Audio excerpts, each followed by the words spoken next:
오늘 하나님의 말씀 창세기 43장 1절로 14절 말씀입니다. 여기에 이제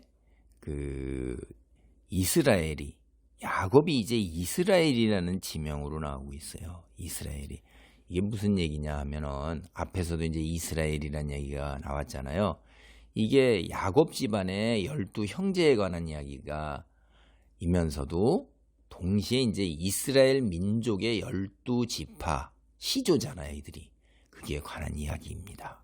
그러니까 14절 보면 전능하신 하나님께서 그 사람 앞에서 너희에게 은혜를 베푸사 그 사람으로 너희 다른 형제와 베냐민을 돌려보내게 하시기를 원하노라. 내가 자식을 잃게 되면 이르리로다. 이게 잃게 되면 이르리로다. 어떻게 된 거예요, 이게? 앞에서는 어떻게 됐어요? 절대 안 된다, 이게. 결단코 안 된다. 내가 흰머리 슬퍼하며 스올로 내려가게 된다. 내 아들은 너희와 함께 내려가지 못하리라. 너희 형 죽고 이제 그만 남았다. 이렇게 하고선 이거 야곱이에요, 야곱. 여기 야곱이라고 나오죠. 그러니까 한 가문의 아버지로서 이제 편애하는 그 가장으로서 결단코 안 된다고 그랬단 말이에요. 그런데 이제 여기 와서는 이스라엘이 됐어요. 이스라엘이라고 나오잖아요. 이스라엘이 이르되 6절 보면 너희가 어찌하여 너희에게 또 다른 아우가 있다고 그 사람에게 말하여 나를 괴롭히냐. 11절에도 보면 이 8절에도 유다가 그의 아버지 이스라엘이 이르되 11절에도 그들의 아버지 이스라엘이 그들에게 이르되 이렇게 나오잖아요. 이제 야곱이 한 가문에 편애하는 가장으로서 집착을 보이다가 이제 12지파의 족장의 시조의 선조로서 이스라엘로서 아브라함의 하나님, 야곱의 하나님, 우리가 그렇게 얘기하잖아요. 그 하나님, 선조, 믿음의 선조의 하나님이에요. 아브라함의 하나님, 이삭의 하나님, 야곱의 하나님, 우리가 이런 얘기를 한단 말이에요. 그때 야곱이 이스라엘이잖아요. 그래서 우리가 이 선조 가지고선 믿음의 선조로서 얘기하는데 이분이 어떻게 변했어요? 결단코 아니 된다 하더니 이제 잃게 되면 이르리로다 하고 그 앞에 나오는 게 뭐냐면 전능하신 하나님께서 그 사람 앞에서 너에게 은혜를 베푸사. 이제 하나님께 믿고 맡기고 나아가는 거예요. 그렇게 된 배경의 이야기가 뭔 얘기가 있어요? 43절 다시 1절부터 봅니다. 그 땅에 기근이 심하고 그들이 애굽에서 가져온 곡식을 다 먹음에 그 아버지가 그들에게 이르되 다시 가서 우리를 위하여 양식을 조금 사오라. 유다가 아버지에게 말하여 이르되 그 사람이 우리에게 어미 경고하여 이르되 너희 아우가 너희와 함께 오지 아니하면 너희가 내 얼굴을 보지 못하리라 했으니 아버지께서 우리 아우를 우리와 함께 보내시면 우리가 내려가서 아버지를 위하여 양식을 사려니와 아버지께서 만일 그를 보내지 아니하시면 우리는 내려가지 아니하리니 그 사람이 우리에게 말하기를 너희의 아우가 너희와 함께 오지 아니하면 너희가 내 얼굴을 보지 못하리라 했음이니이다. 이제 기근이 이제 2년째 들어가는 거예요. 앞으로도 5년 남았는데 그건 모르지만 이 사람들이 이제 먹은 양식이 다 떨어진 거예요. 이제 어떻게 했어요? 손가락 빨겠습니까? 굶어 죽는 거 외에는 다시 길이 없는 거예요. 그러니까 아버지가 얘들아 다시 갔다 와라. 그러니까 유다가 아버지 우리 못 갑니다. 아우를 함께 보내시면 몰라도 그렇지 않으면 우리 못 갑니다. 딱 유다가 얘기하는 거예요. 여러분 앞에 루벤이 나서가지고 아버지하고 이렇게 얘기할 때 아버지가 말을 듣지 않았죠? 근데 이제 루벤이 나서는 게 아니라 요셉을 팔아먹을 때도 유다가 나섰어요. 루벤이 그 자리에 없었고 나중에 루벤이 와서 말리고 뭐 어떻게 했어도 유다가 선동을 하고 유다가 지도자 역할을 했다 이 말이에요.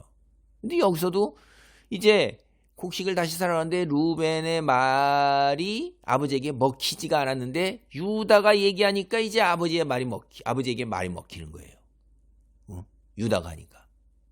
이게 무슨 얘기냐 하면 잘 보면 장자는 루벤인데 그 중에서도 지도력을 발휘하기 시작하는 유다가 자꾸 지도력을 발휘하기 시작하는 것이 들먹거리고 있단 말이에요. 이게 앞으로 이스라엘 민족의 유다 지파가 왕권을 쥐고 이스라엘 전체의 지도력을 발휘하게 되는 그 전조를 우리가 볼 수 있는 것입니다.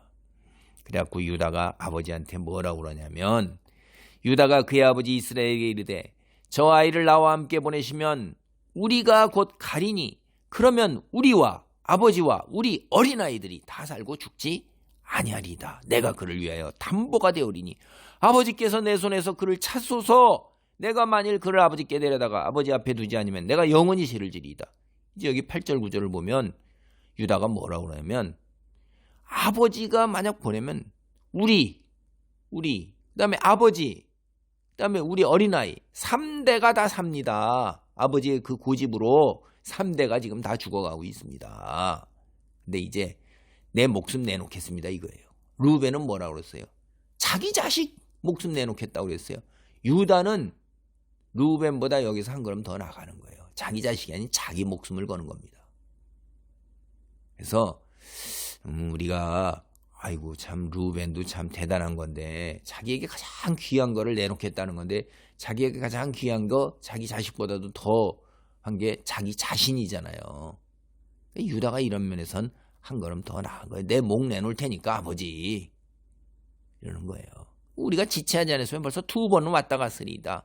이렇게 하니까 이제 11절에 아버지 이스라엘이 그들에게 이르되 그리할진대 이렇게 하라. 너희는 이 땅의 아름다운 소산을 그릇에 담아 가져가는 게 이제 예물 가져가는 거야. 유향, 꿀, 향품, 몰약, 유향나무 열매, 감복숭아. 물론 여기에 향품이나 몰약은 이 땅에서 나는 게 아닙니다. 이 땅에 가나안 땅에서 목축해서 나는 것들 아닌 귀한 것들, 무역상들을 통해서 이렇게 왔다 갔다 하는데 귀한 거, 이런 것들, 향품도 필요하고 몰약도 필요하고, 몰약이 상처를 싸매기도 하고, 그다음에 이렇게 향으로도 쓰고 방부제로도 쓰고 그랬던 거죠. 향품은 이제 몸에서 나는 냄새 같은 것들을 이렇게 하기 위해서 귀한 것들이죠. 다 이런 것들이. 그래서 애굽 땅에 향품과 몰약이 굉장히 많습니다. 여러 가지 종류의 그때 당대 이 애굽 사람들이 피라미드 짓고 이렇게 하면 영원히 죽지 아니하고 다시 이제 환생할 걸 생각해서 시체를 미이라로 만들 때 이런 것들을 많이 썼거든요. 굉장히 비싼 거예요. 종류에 따라서. 그러니까 귀한 거 아니까 가지고 가는 거예요. 그래서 전능하신 하나님께서 은혜를 베푸사 그런 거예요. 하나님 믿는 거예요. 이제 하나님만 믿고 의지하는 거예요. 외통수에 몰린 겁니다. 여러분 진작 우리가 이렇게 하나님 믿고 나가서 이런 모습을 보였으면 얼마나 좋았을까 하는 거예요. 근데 이 이스라엘이 야곱이 특별한 사람이 아니에요. 우리하고 똑같은 겁니다. 우리 보세요. 우리도 외통수에 몰릴 때까지 내가 버티고 내가 할 거 다 하죠. 그러다가 이제 다 안 되면 두 손 두 발 다 보고 하나님 하고서 그렇게 나오는 거 우리 얘기 많이 들어요. 간증 많이 들어요. 특별히 사업하다 실패한 사람, 병 걸린 사람들, 이 땅에서 희망이 없는 사람들이 이제 막다른 골목에서 하나님께 그래서 내가 죽으면 죽으리이다 이렇게 나오는데, 처음서부터 아름다운 신앙으로 잃을 게 있을 때에도 내가 잃게 되면 잃으리이다. 하나님 믿습니다. 이렇게 하고 나가는 것이 훨씬 더 성숙한 신앙이고 아름다운 모습이라는 거 우리 알죠. 그런 자리에 있기를 바랍니다.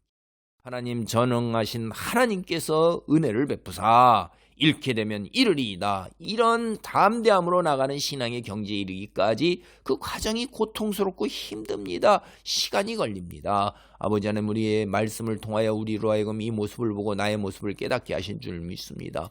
잃게 되면 잃으리이다 하는 하나님의 은혜를 사모하는 것이 일찍부터 그런 삶의 자리에 이르도록 축복하여 주옵소서. 예수님의 이름으로 기도하옵나이다. 아멘.